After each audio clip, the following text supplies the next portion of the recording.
Why am I here? What is the purpose of it all? Me being a philosopher, you may now expect 15 minutes about metaphysics. I'm even a Sunday school teacher on the side, so you may expect me to delve into the meaning of life, or the existence of God, or what's the meaning of life and death. Well, I won't. I will be staying with something rather more everyday, but I will try to convey nonetheless quite an important idea to you, and I will try to apply it to a truly important global practice, the practice of financial investments.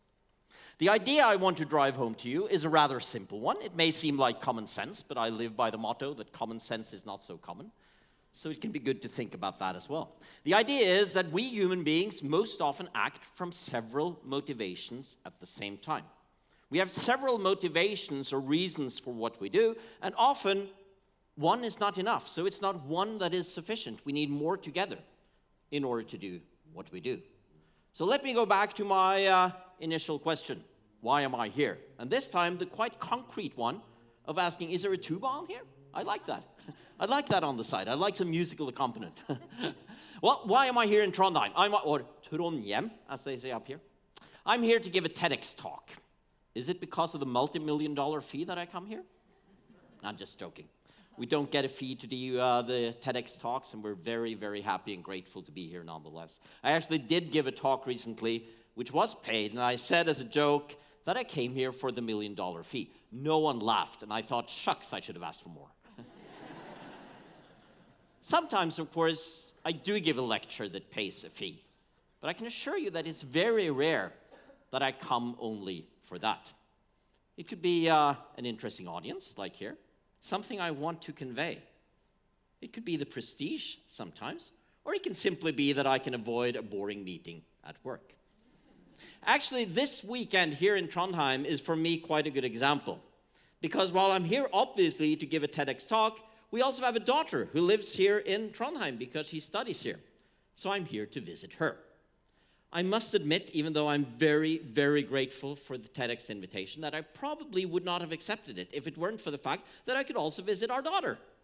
Because it's busy days at home, and there are lots of other things to do. I had to admit to her as well that I probably wouldn't have come just this weekend if it weren't for the TEDx talk. So the two come together perfectly, don't they? Okay, enough about me, my family, the TEDx talks. Let me try to apply this line of thinking to the question of financial investments.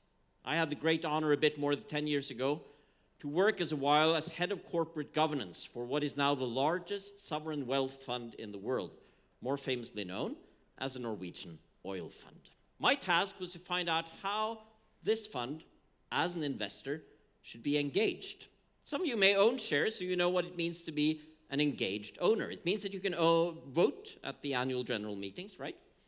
You can propose shareholder resolutions. You can write letters to the company.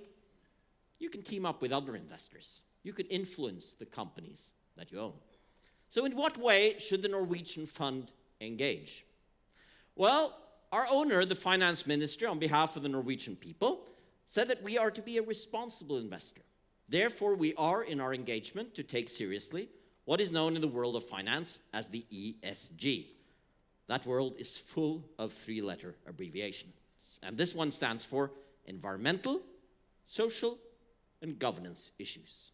We as an investor should take into consideration how we impact our world.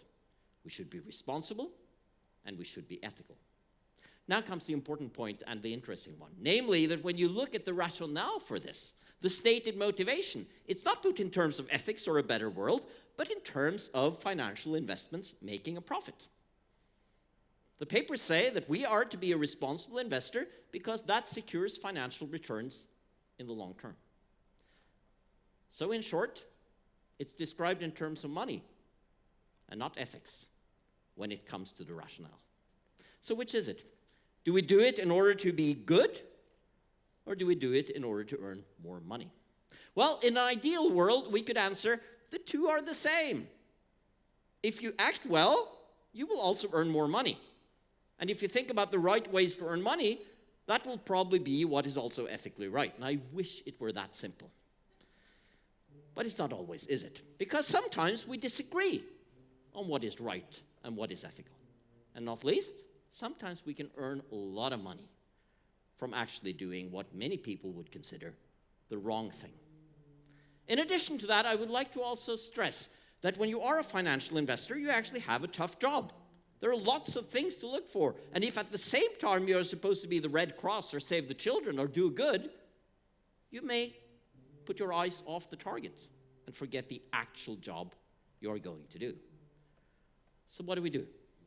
Well, let me put before you the following question. If you have a responsible investor which says that we take environmental hazards seriously, we want to avoid the worst forms of child labor, we want to invest in companies that are good, and you ask them, so why do you do it? My thesis is that you would get a number of answers.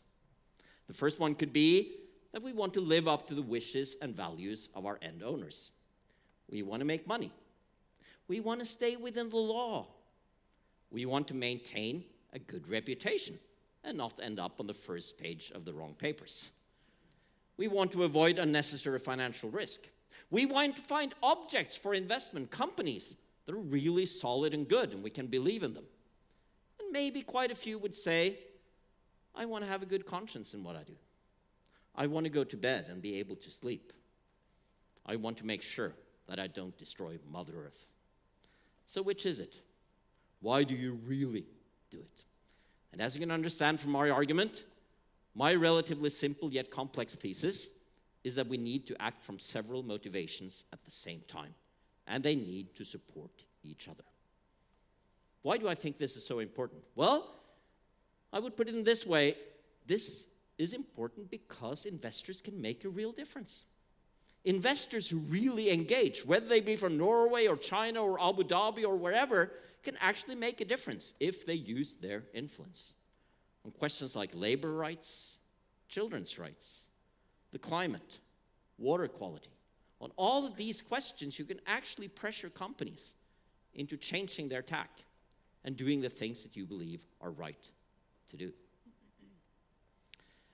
When I came to this job back in 2005, I stayed there for about 3 years. I was supposed to be there 1 year, but it was so interesting that I stayed on longer before I went back to Plato.